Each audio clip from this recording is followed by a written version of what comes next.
Oh, hello. In today's video, I'm going to cover the Tempestus Aquilons article that went up on Warcom yesterday.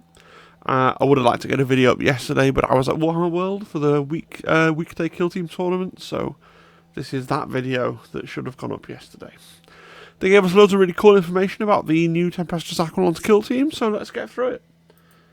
First thing I want to go through, really the main thing of the article, is that they explained. I really wish they'd given us just a picture of what the rulebook actually says, but they explained in like the prose of the Warcom article what drop insertion was. So we're going to read through it, and then I'm going to try and summarise it for you, okay? So, drop insertion.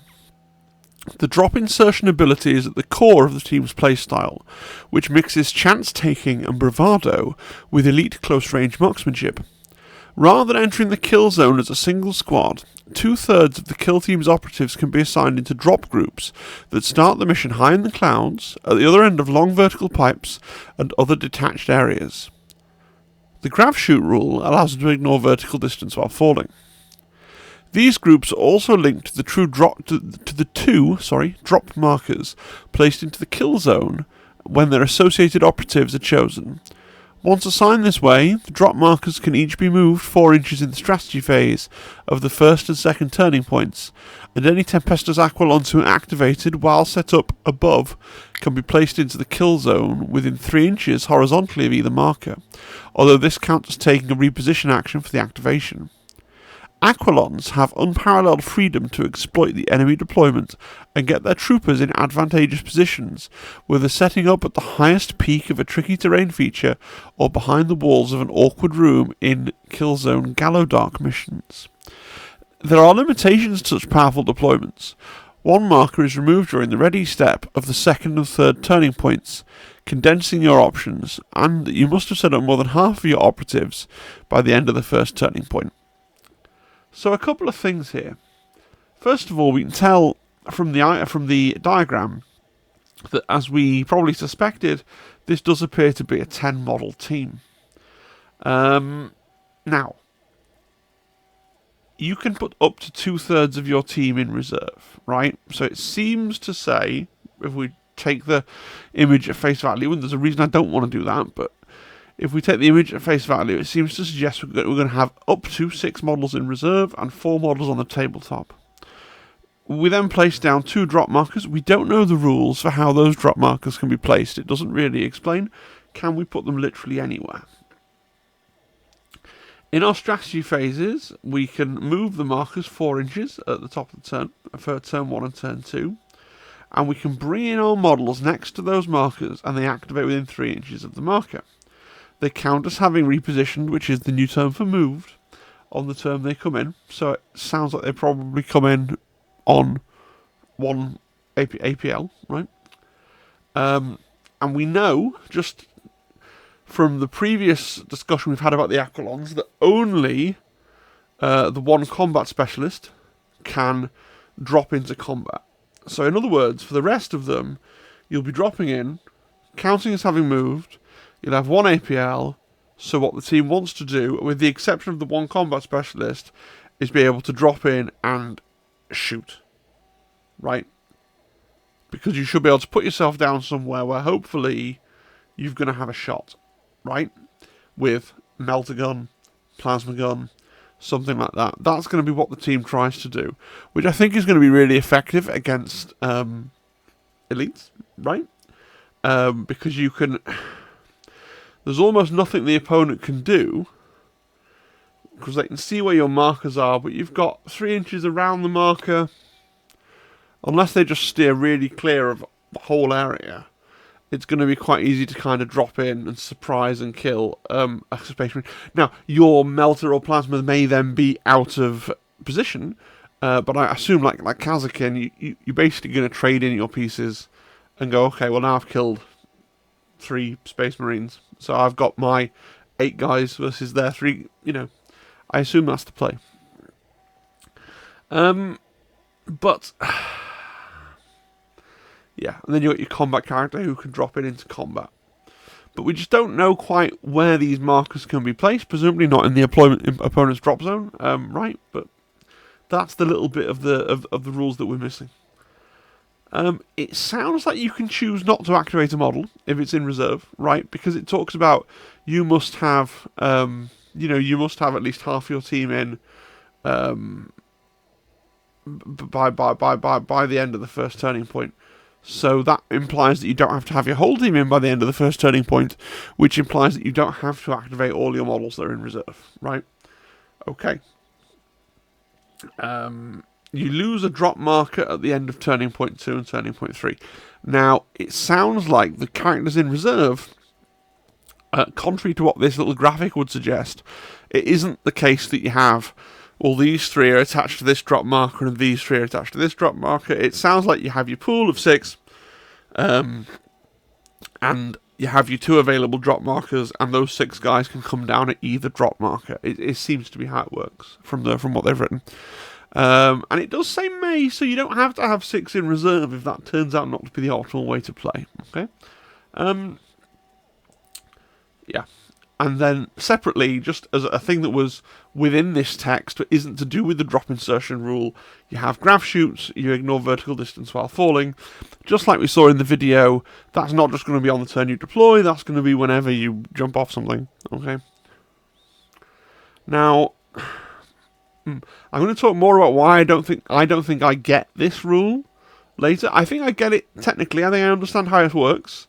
We are missing that key information about where you can place those drop markers, but I think I understand how their core mechanic works, and I understand how in the hands of a skilled player it could be powerful. But I'm going to come back when we've looked at the data card and talk about this a little bit more. The next thing they show us is 2 ploys. So we've got a strategic ploy in sudden offensive and a tactical ploy in hot drop. So I'm going to read sudden offensive to you first of all. Sudden offensive. Tempestus Aquilons are skilled at dropping swiftly into combat and catching their enemies unawares. So, count the number of friendly Tempestus Aquilon operatives that aren't incapacitated. Halve the result rounding up to give you X. Until the end of the activation, friendly Tempestus Aquilon operatives' weapons have the balanced weapon rule if they're the first friendly operatives activated this turning point equal to X. For example, if you have 5 operatives, the first 3 will be benefit. That's a lot of words to say something that's quite simple. I understand they have to make it kind of legally scan and make sense for the people that are going to take it very, very seriously, and I get that. But essentially what it's saying is, when you've got this strategic ploy active, the first half of your team that you activate game balanced. Maybe this is going to sound stupid of me, but like that's fine. That's all right. But there are other teams out there, at least in the current edition of Kill Team, that can get something a bit meatier for a strat ploy. So we'll see, right? But it's not bad. It's just going to depend what their other strat ploys are, what their other tack ploys are, where you want to spend your CP. But it doesn't. It feels like it's trying to be the big kind of go loud on turn 2. Here's something to really give you some punch kind of ploy. In fact, this team doesn't seem to need to wait till turn 2. As far as I can see, you could go loud on turn 1. You could hot drop in all your guys in turn 1. Depending on what the rules are for placing those markers, right? But you could hot drop all those guys in on turn 1 and immediately start shooting and just have a very quick game. One way or the other, it will be a very quick game. Yeah.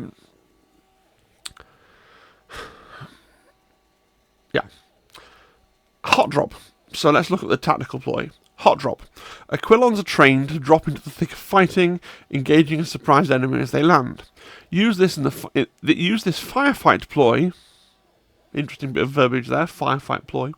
After rolling attack dice for a friendly Tempestus Aquilon operative that landed during this activation. If the target is within 6, you can reroll any of your attack dice. This is really great. This is a fantastically good ploy because basically you don't have to commit to spending any resources until you know you're going to get a massive benefit from this ploy, right? So, barely a game of Kill Team goes by when I don't use a CP for a command reroll. This just creates a situation where it could organically happen in my game where I go, I want a command reroll. So actually, I came in this turn, I've got more than one miss. Instead of spending a CP to reroll 1 dice, I can spend a CP to reroll as many of these dice that I would like. that's a solid gold tag up. I like that a lot, right? It's simple, it's very effective. You know, it's not something you're going to try and tie yourself into knots planning for. It's something that you're going to look at it and go, oh, I want to reroll here. Oh, hang on, I can use my better reroll because I happen to be, you know, within. And I think this is going to be the way the team wants to play. You know, you're going to be bringing in guys trying to shoot somebody in the face. You're not going to be going on conceal. You're not going to be sneaking around. You're going to have a really big alpha strike, and then you're going to see where we are when the dust settles, right? I think that's where the team's trying to play. Here's our data card. So, BS3 Plus, right, which I know will make some people really happy. Remember when the Kazakin came out, there was the whole weird internet furore about Kazakin being only BS4, but then of course they had the elite points and people started to go on about the maths and is BS4 with elite points better or is BS3 better and so on and so forth. So BS3 Plus, so this proves, I guess, once and for all that despite them always having been more or less equivalent in 40k, Scions are better than Kazakin. I'm going to get hate for that, but that seems to be what it says. Stats are otherwise as expected, right? They're APL 2, 6-inch move, 4-up save, 8 wounds. Presumably the leader's going to have 9 wounds, if that's still what we're doing. Now, what's interesting is they've shown us the basic trooper. Now, obviously we don't know, but we're expecting to have to take some basic troopers. It's expecting this is going to be one of those 10 model teams where there's not quite enough special. You don't know exactly how many gunners we're going to be allowed to take. Might be 1, might be 2. But there's not quite going to be enough specialists to fill the 10-man out. So we expect we're going to be forced to take some troopers, and so we see what we've seen on a couple of teams going forwards where we've been forced to take troopers. I'm thinking of the Kazakin, where the trooper gets to spend an extra elite point, the one trooper you have to take. I'm thinking of the Mandrakes, where the basic guys have a special rule that makes them better slightly with their Mandrake weapons. Like, we see this thing quite a lot. I think it's one of the newer-ish, well, Kazakin aren't that new, but it's one of the design paradigms they sometimes lean on for a kill team where, yes, you have to take some basic troopers, but all your basic troopers, to sweeten that a little bit, they have a thing that actually the elite guys can't do. So the basic troopers do actually do the basic thing of the team better, right? And you see that with Kazakin, you see that with Mandrakes, we see that again with Aquilons. So they have 2 abilities that are enhancing the core thing the team wants to do, okay? So these are mutually exclusive. You're essentially going to pick one to benefit from. So rapid insertion is a strategic gambit. So I think these things have just been named to tell you what phase they take place in. Like before, if we go back in the verbiage here, we saw this was a firefight ploy, right? And now this is a strategic gambit. So I'm assuming the strategic gambits happen in the strategic phase, firefight ploys happen in the firefight phase, that kind of thing, right? That's where this extra little bit of verbiage is coming from.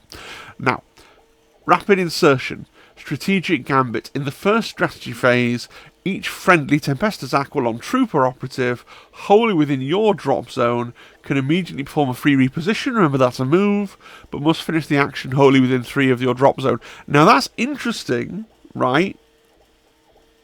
Just to be really clear, it's not a 3-inch move, is it?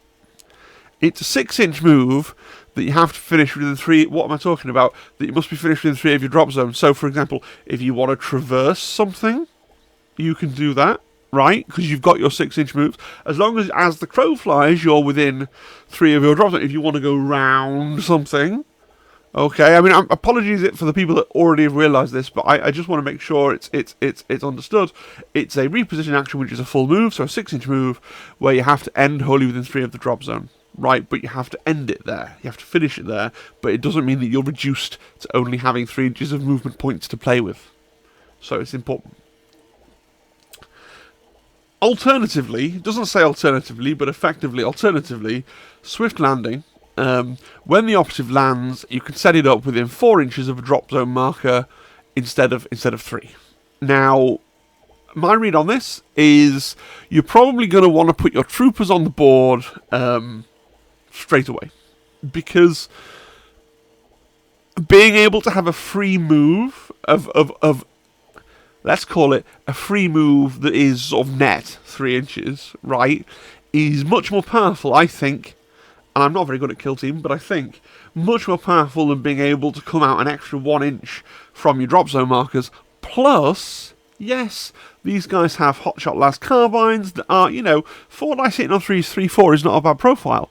But surely, the guys that you want to have hot dropping in to be right in front of the opponents are going to be, your combat specialist, your gunners, people like that, right?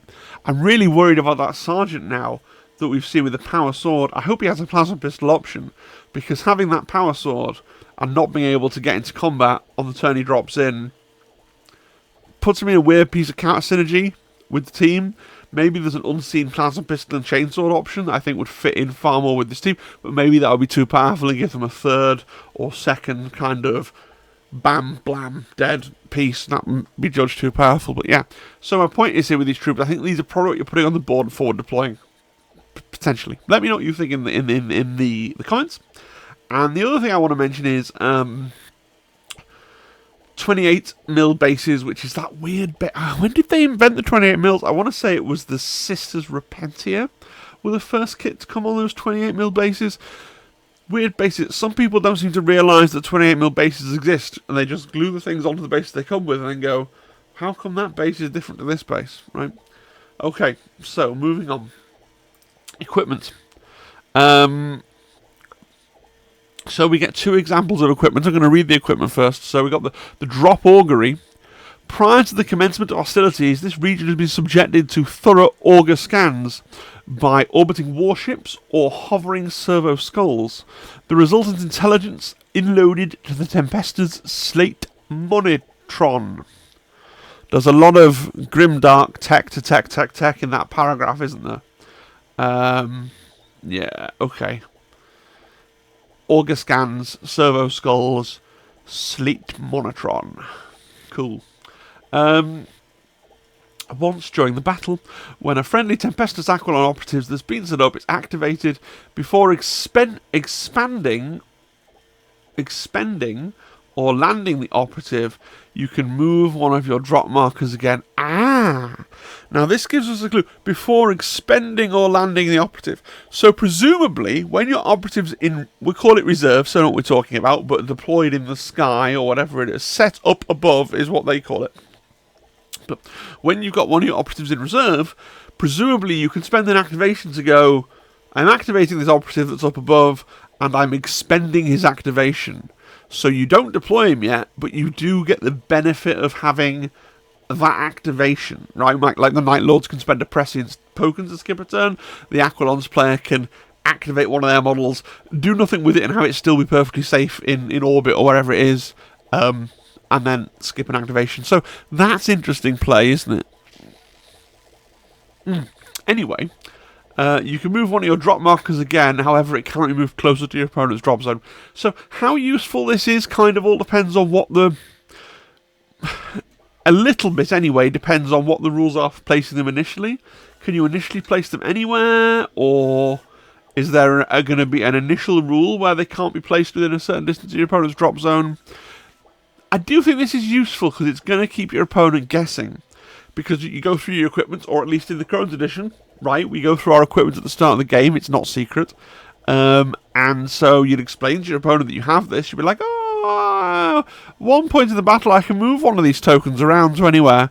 And so that will mean that they're potentially play quite timidly for those turns, because they will not be able to, like I was saying before, I think what this team wants to do probably is drop in a guy with a melter gun, like an inch away from a Space Marine, and then go microwave and kill the Space Marine, and then maybe they die themselves, but that's the kind of really punchy, fast-paced play that they want to do. And your opponent's counterplay to that is going to be to try and maneuver around these markers, right? Which means that you have a tool then to kind of keep them off points. But if you have this ability and you tell your opponent, I've got this drop augury, they're going to have to play in a very strange way in that first couple of turns to make sure they don't instantly lose a miniature. That's quite interesting, isn't it? I like that. We've also got Remote Overseer. I'll read that one. remote overseer, be it a high-flying observer aircraft, or a specialist team of Lex Mechanicae employing tactical auger banks. Monitoring officers provide a wider strategic insight as the firefight rages. Once during the battle, when rolling off to decide initiative, you can re-roll your d6. You get 4 pieces of equipment, right? We think, and it's shared between your faction equipment and the cool little ladders and walls and things. Granted, maybe this team uniquely doesn't really want many ladders or walls, but like, I struggle to look at this and go, oh yeah, I'm going to spend one of my 4 choices on once getting to reroll. Like, don't get me wrong, getting initiative is really powerful, and if it was once per battle you can seize the initiative, it'd be an auto take, but it's like, once per battle you can re-roll, and I just know those kinds of abilities, like, it's quite often it's going to do nothing. Right? I mean, yeah, there's going to be times where your opponent rolls a 1, you roll a 1, and they win ties, and you're like, well, good, with a re-roll I'll probably go first. But that situation doesn't come up all that often. So, obviously, it depends, because the value of equipment doesn't make sense in a vacuum. We don't know what the other equipment is, and we don't know what the sort of general equipment is, and we don't know for sure, although I do now suspect it, that it's 4 points overall, not 4 from each list, but we'll see. I will say, we're noticing, and someone pointed out for me from the Cruise article, and now we've seen the same pattern again, so it's definitely a thing. The equipment is once again taking the form of team-wide buffs. The equipment here and the equipment back on the, not Cruise, I mean Vespid Stingwings. Those things are not things that you have a guy, this is Larry, he's carrying this equipment. Now, I think that the generic equipment might work like that, because you have the little grenade markers that you can put next to people. So maybe that works differently. But it certainly seems for the team-wide equipment, they are buffs for the whole team, which is pretty cool, and it means that they can all be quite good, and at the same time, you know, competing with things like the ladders and the grenades and the mantlets that are themselves going to be quite good. So I think equipment's going to all be quite meaningful this time round, which is pretty cool. It makes me really worry for, you know, there's a couple of teams out there. I'm thinking all the various teams that have some version of, they can spend some equipment points to buy heavy off a particular heavy weapon, and everyone always does, and it doesn't look like that kind of equipment's going to exist in the new edition of Kill Team. So does that mean that all your kind of heavy bolters and the Death Jesters thing and all this sort of stuff, are they just going to get that equipment effectively like rolled in, so they'll get buffed, or are they all going to lose the ability to ever buy off heavy, and all those kinds of things will suddenly become less desirable? So that's just a little bit of a general rules thought for you as we're concluding our review of Aquilons. So, final thoughts. I did say at the start I didn't get it. I didn't really explain about that. I kind of do get it, and actually, it's a playstyle I quite like, in a way. I play Sisters of Battle in 40k, and one of the things that I like about the Sisters playstyle when it works, and they don't really do it this way in Kill Team, is I quite like to play where the proposition is, look, I'm going to get in real close to you, I'm going to do a whole pile of short-range shooting, right, but if my short-range shooting, which is going to be really good, but if that doesn't blend you, your wounded guys are going to charge me, and I'm toughness 3 in pants, right? And that's essentially the playstyle here, and that's kind of cool to me, right? That we short-range shooting, bang, and then actually, if something then does get the counter charge on me, I'm going to die because I'm an 8 wound model with a 4-up save.